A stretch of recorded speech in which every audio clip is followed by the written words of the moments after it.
Oh, Jesus, tell you what a day I've had, Midge. Charlie, what's the matter, like? Where's your hat? Me hat? Don't talk about me hat, Midge. Charlie, you didn't get into another fight, did you? I didn't get into another fight, but I'll tell you what, I may as well have been.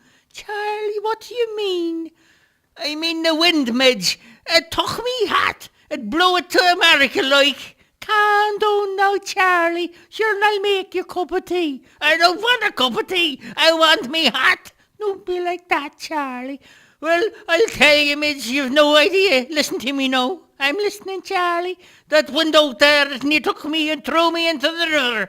I was thinking about maybe taking another way home, and I come across the bridge and the wind cut across, and then I'd been chasing me hat all over. Calm down now, Charlie, just calm down. I've been worried sick all day. Where have you been?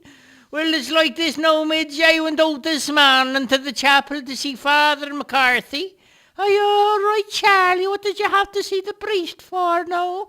Well, no, he was asking me, Midge, if I could call the bingo numbers on Friday, and I told him I'd think hard about it and let him know. Are you going to call the bingo numbers then, Charlie? Well, it's like this. I don't know, and I might. I'm not sure, but I'll consider if he lets me call them out in Latin. Why do you want to call the numbers out in Latin, Charlie? I was thinking, Midge, maybe it might give the Catholics like a better chance. So then did you tell him, Charlie? Well, till I tell you now, Midge, I never even got to the chapel. I was followed by this huge black dog with the collar, and it wouldn't go away. I had to tell it to go home a number of times, Midge, but it just kept following after me. Charlie, maybe it likes you. They say that dogs are very sensitive about things. Well, I wish I'd have been sensitive about me hat. It wasn't around when the wind took it off me head and blew it round the town. Charlie, don't be getting upset now about your hat again.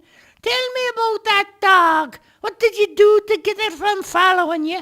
I didn't do anything, Midge. It was the widow Murphy. She'd come out of the house and she threw a bucket of water over the dog and it run away with the tail between its legs. What made her do that, Charlie? Well, it's like a bit of an accident, you could say. She had a problem with the leaking pipe in her bathroom, and she'd been collecting the water all day in a bucket, all morning long. And it was just by chance I was walking past the house at the time when she emptied out the bucket of water into the street that captured the dog around the head. What a bit of luck it was there for you, Charlie. So the dog stopped following you after that? It did, Midge, so to thank her in return, I said I'd have a look at the leaking pipe in the bathroom. Sure, you're a good man, Charlie, looking after the widow Murphy.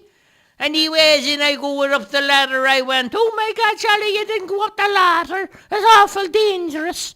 It was, and I nearly slipped off the top, Midge. Don't tell me any more, Charlie. Well, I was in an awful mess. I was shaking and all, and so she offered me a little something to calm me down. Me nerves were almost in convulsions. What did she offer you, Charlie? A wee drop of the creature. Now, I know it was early, like when I was having palpitations with the near fall off the ladder. What did it help you then, Charlie? Well, it did help me settle down, I must tell you. I have to be honest, Midge. What about the dripping pipe, Charlie? Well, no, it needed fixing all right, so I had to get a fitting from the plumbers in the town. Sure, you're a decent man, looking after the widow Murphy. Tell you, Midge, I know it must be hard for her after losing Mick just a few months back. That's why I wanted to lend her a hand. So what did you do then, Charlie?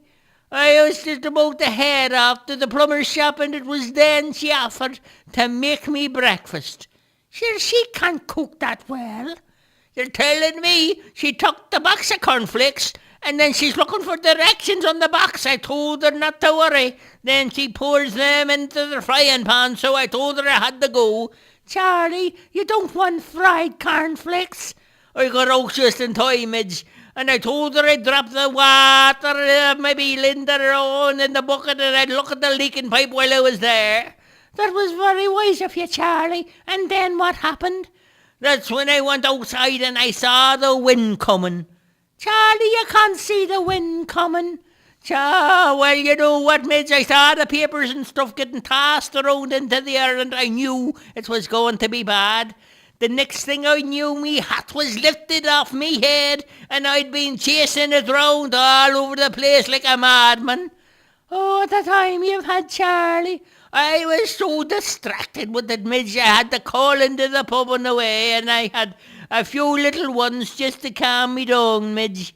Which is not something I'd do every day, as you know. Oh, what happened then, Charlie? Well, no, after I'd settled, I decided to come home now, so here I am.